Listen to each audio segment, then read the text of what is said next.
നമസ്കാരം.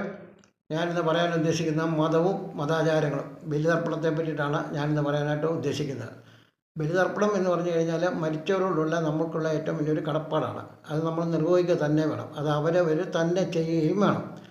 ഇപ്പോൾ ഇവിടെ സംഭവിച്ചുകൊണ്ടിരിക്കുന്നത് ഞാനിത് പറയാനുള്ളൊരു കാരണം, ഹിന്ദു ആചാരപ്രകാരം ഹിന്ദുക്കൾ മരണപ്പെട്ട് കഴിഞ്ഞാൽ അവിടെ ആചാരപ്രകാരം ആ ആത്മാവിനെ പിടിച്ച് ക്ഷേത്രങ്ങളിൽ ഇരുത്തുകയോ അതല്ല എന്നുണ്ടെങ്കിൽ തുളസിത്തറ കെട്ടി അവിടെ ഇരുത്തി പ്രാർത്ഥിക്കുകയാണ് സാധാരണ ചെയ്യാറ് പതിവ്.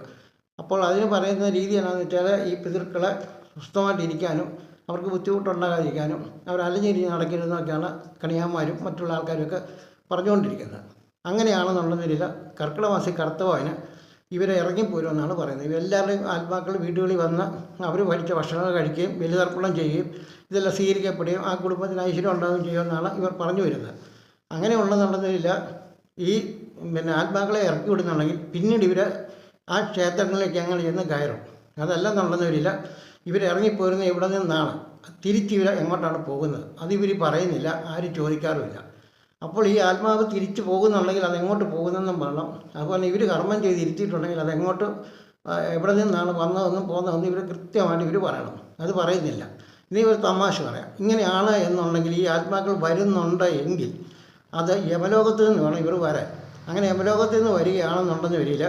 അവിടെ നിന്നും ഈ ആത്മാക്കൾ വരുമ്പം ക്രിസ്ത്യാനികളുടെയും മുസ്ലിങ്ങളുടെയും ആത്മാക്കളെ ഒന്നും പുറത്തേക്ക് വരുന്നില്ല. ഹിന്ദുക്കളുടെ ആത്മാക്കൾ മാത്രമേ വരുന്നുള്ളൂ. കാരണം ഇവിടെ ബലിയിടുന്നത് അവർ മാത്രമേ ഉള്ളൂ. അപ്പോൾ ഈ ബലിയെടുത്ത് സ്വീകരിക്കാനായിട്ട് അവരുടെ ആത്മാക്കളും വരണ്ടേ. അപ്പം ഇതൊരു വിഭാഗം ആൾക്കാർക്ക് മാത്രമേ ഇങ്ങനെ ആത്മാക്കളുള്ളൂ. അപ്പോൾ ഇതേപ്പറ്റി ഇവരാരും ഒന്നും പറയാറില്ല. ഇത് ഹിന്ദുക്കളെ കൊള്ളയടിച്ച് ജീവിക്കുന്ന ഒരു ആചാരമായിട്ടാണ് ഇങ്ങനെ കൊണ്ടുവന്നത്. ഇങ്ങനെ അന്ധവിശ്വാസങ്ങളും അനാചാരങ്ങളും വളർത്താതെ മറ്റ് സമുദായക്കാരും ചെയ്യുന്നത് പോലെ ചെയ്യുക. അവർ ചെയ്യുന്നത് എന്താണെന്ന് വെച്ചാൽ, അവർ പിതൃക്കൾക്ക് വേണ്ടി പ്രാർത്ഥിക്കുകയും പിതൃക്കൾക്ക് വേണ്ടി നമസ്കരിക്കുകയും മാതാപിതാക്കളെ അംഗീകരിക്കുകയും മാതാപിതാക്കൾക്ക് വേണ്ടി പ്രാർത്ഥിക്കുകയും ചെയ്യും. അതുകൊണ്ടാണ് അവർക്ക് ഉന്നമനമുള്ളത്. അത് ഭൂമിയിൽ നിന്ന് മരണപ്പെട്ട സർവ്വചരാചരങ്ങൾക്ക് മോക്ഷപ്രാപ്തി കിട്ടാനും പൂർവ്വജാക്കന്മാർക്ക് വേണ്ടി കാരണന്മാർക്ക് വേണ്ടി വല്യപ്പന്മാർക്ക് വേണ്ടി മോക്ഷപ്രാപ്തി കിട്ടാനും അവരുടെ തെറ്റുകളും പാവങ്ങൾ ക്ഷമിച്ച് അവർക്ക് സൃഷ്ടാവിന് മുമ്പിൽ അഭയം കിട്ടാൻ വേണ്ടി മുട്ടിപ്പായിട്ട് പ്രാർത്ഥിച്ച് നമസ്കരിക്കണം.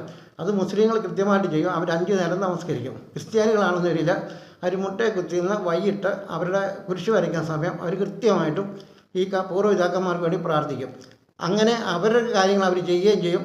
നമ്മൾ ഇങ്ങനെ ചെയ്യും, നമ്മൾ ബലി ഇടുകയും ചെയ്യും. ആ ബലി അവർ കൈപ്പറ്റുന്നുണ്ടോ ഇല്ലെന്ന് അറിയത്തില്ല.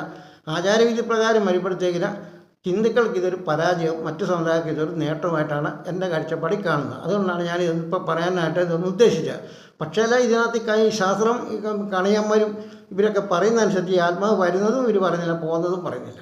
ഇവർ മറ്റുള്ളവരെ ബുദ്ധിമുട്ടിക്കാൻ വേണ്ടി സാമ്പത്തികം മുടക്കി ഇവരെ കൊണ്ട് ഇങ്ങനെ ഇരുത്തുന്നുണ്ടെന്ന് പറയുന്നതല്ലാതുകൊണ്ട് ഈ ഒരു ഇതിൽ നിന്ന് ഇനിയും വരുന്ന ചെറുപ്പക്കാർ പിന്മാറുകയും അവർ കൃത്യമായിട്ടും വീട്ടിൽ ഇതുപോലെ നമ്മൾ ആചാരിക്കുകയും ദിവസവും നമ്മൾ ഈ കാരണന്മാർക്ക് വേണ്ടി പ്രാർത്ഥിച്ച് നമസ്കരിക്കുകയും സൂര്യ ചെയ്യുകയാണെങ്കിൽ നമ്മുടെ കർമ്മഫലം മാറുകയും നമുക്ക് നമ്മളെ തേടി നമ്മുടെ ഗുണങ്ങൾ ഉണ്ടാകുകയും ചെയ്യും.